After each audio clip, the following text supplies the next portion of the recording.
one thing that I was talking about is Javid Basharat is that he is going to be probably one of the biggest problems at bantamweight because the dude is an absolute masterclass at range management.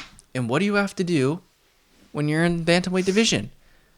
You basically have to be quicker than shit, and you have to stay at range because when you get to the top, guys like Aljamain Sterling, guys that really love to grapple, they're going to get a hold of you eventually. But what does Javid do better than most of the guys in the division? He stays at range, and he understands, okay, that when he understands like when a guy is eager to take you down. So he's not going to throw a kick. And then he finds the right times to shoot those little front kicks to the body, and then he gets out of there immediately. And so that's like the key, is that he can just find a way to stay around like Natalia Silva, okay, pick you apart. And just the way that his head movement, it's just like stick and move. And the way he just is always constantly bouncing on his feet, switching stances. It's a thing of beauty to watch him. And against this guy that we're going to go back and probably in the next, I don't know, like 4 or 5 years, the guy that he just fought, the Mateusz Mendonça guy. When I'm working for the UFC as a commentator or something, we're going to go back to this moment and we're going to say, guy, I called it because these guys are fighting for a title. Okay, Mendonça, I don't know. He's like 24. What is Javid? He's not even close. He's probably like 27 right now. I don't know. The Snow Leopard, but Snow Leopard, I like he's that. just the greatest combination of everything. A lot of guys have IQ. A lot of guys have good striking. A lot of guys have good grappling. Now, granted, you can take down Javid because he's not like the biggest, most strongest guy, but the way he just has really good technique and he can just stuff takedowns and he understands. He just knows how to read a guy when he's getting frustrated, wants to take you down. He just knows.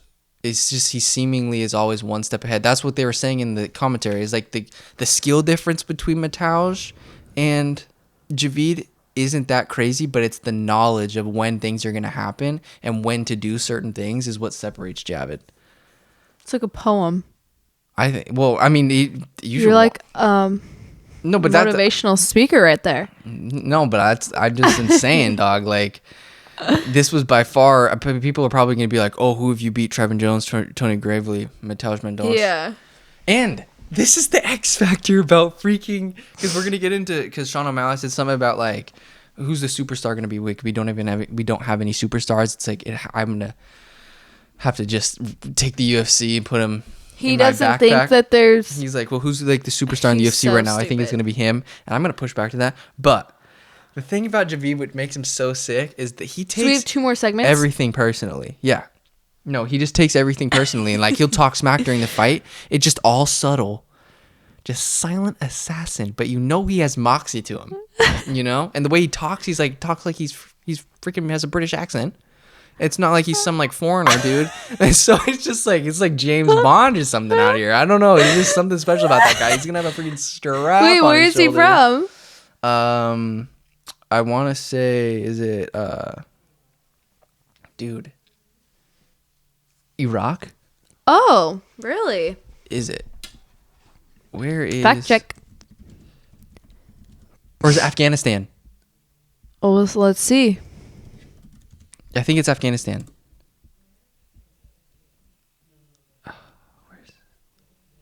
Afghanistan born, British professional mixed martial artist. So he's born in Afghanistan, but he lives in the UK. Afghan, so born British. He's so sick. Leopard. That's a cool combo. Yeah, no, they don't have a lot of. That's what I think he was saying, that they don't have a lot of like role models. Yeah, people from like Afghanistan, like in sports in general. So that's cool. This is the guy to change the game, baby. You should ask him to come on. Honestly, yeah, he's like probably pound for pound one of my favorite fighters. Oh. Now.